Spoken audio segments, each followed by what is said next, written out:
Good afternoon, students. Today we are going to start with the next topic of your first chapter, that is the sustainability of development, or you can simply say sustainable development. Now, what is that? That means economic development that is conducted without depletion of natural resources, which means that we have to contribute towards the development of an economy, but the condition over here is that we must not contribute towards the depletion or deterioration of the natural resources, because the resources which we are using today are to be used by the future generations also. So for the availability of the natural resources for the future generations also, we must make use of the natural resources in a sustainable manner, or in such a manner that they cannot get depleted by the overusage of the resources. So this was the sustainability of development or sustainable development. I'm again repeating that it means development of an economy without the depletion of natural resources, so that to make available these natural resources for the future generations also. Now these resources may include two types of resources. The first one is the renewable resources and another one is the non-renewable resources. Now you must have studied about this earlier also, that what are renewable and non-renewable resources. Now renewable resources are those which are replenished by nature, as in the case of crops and plants, trees, etc. Now basically renewable resources includes those resources which get replenished naturally, as you can take the example of crops, plants, trees, etc. From the name itself is clear that these can be renewed by the nature. Like for example, it is given in your books that in case of groundwater, if we use more than what is being replenished by rain, then we would be overusing these resources. Now what that means? Now groundwater is also a renewable resource which is renewed by the rain. But if we are making excessive use of this groundwater, and that is not being renewed by the rain, so that will lead to the overusage of resources, and we will contribute towards the depletion of the natural resource. So we have to take care of that the amount of groundwater which we are using must be set up to a certain limit, so that it may not get depleted by the time, and it can also be, so that it may also be used by the future generations. The next one is the non-renewable resources, which includes those resources which get exhausted after years of use. That is, when we will make excessive use of these resources, they will get exhausted because they need lot many years to get replenished. Therefore, it is very much important to use these resources up to a certain limit, so that they may not get exhausted after certain years of their usage. For example, crude oil, coal,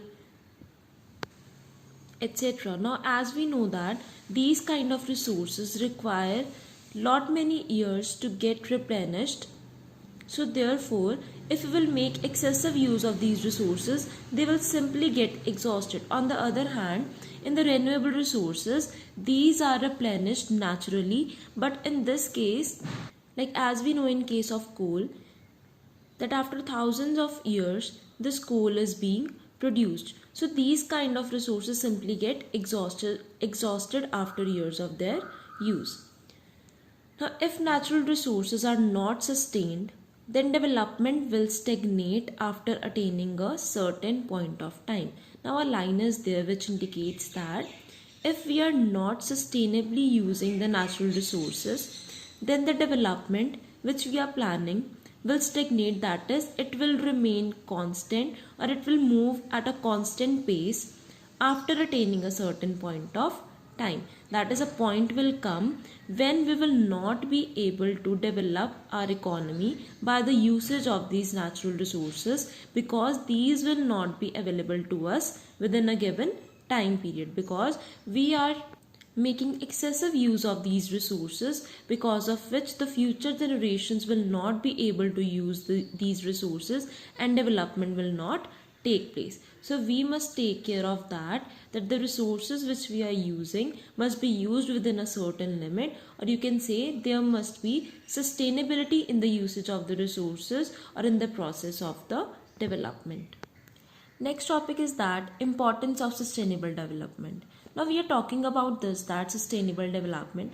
Now what is the importance of this? Why we need to do the sustainable development? The first importance is that it fulfills the needs of the people. That is, there are numerous needs of the people and which are fulfilled only by the usage of those natural resources. So we need to take care of that in the form of sustainable development. The next one is conserves natural resources for future generation. As we have already studied that the sustainable development will help in the conservation of the natural resources so that the future generations can also make the usage of it. The next one is it helps in coordination between the natural resources. Obviously, if we are making the usage of these resources up to a certain limit, then on the basis of that we are making our development, and further the resources will also be conserved for the future generations. So therefore it will be helpful for us in the coordination between various natural resources. Like for example, in the renewable resources there comes example of soil and air. Obviously, if the soil is maintained well, there will be a balance in the atmosphere also. That is, with the presence of the various gases, the plants in the soil will be able to grow well. That is how it helps in the coordination between the natural resources. The last point is that it saves national budget, which means that our nation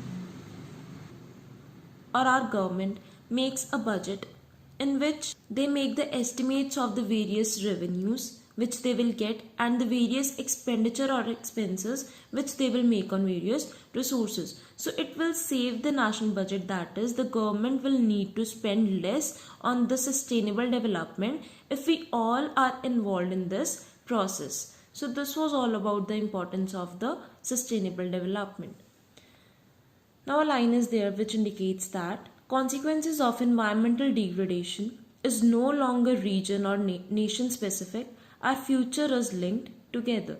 Now what this means that if we are doing the degradation of our environment, if we are depleting our environment, the consequences of that will not be only on the present generation, or it will not be only for our nation, it will be linked together with our future generations. So therefore, to avoid these consequences of environmental degradation, we need to do the sustainable development, and for that all the persons, that is the scientists, economists, philosophers as well as the social scientists are working together so that to attain the benefits of the sustainable development, and so that the future generation can also make use of these natural resources. So this was all about your sustainable development, and with this your first chapter is also complete.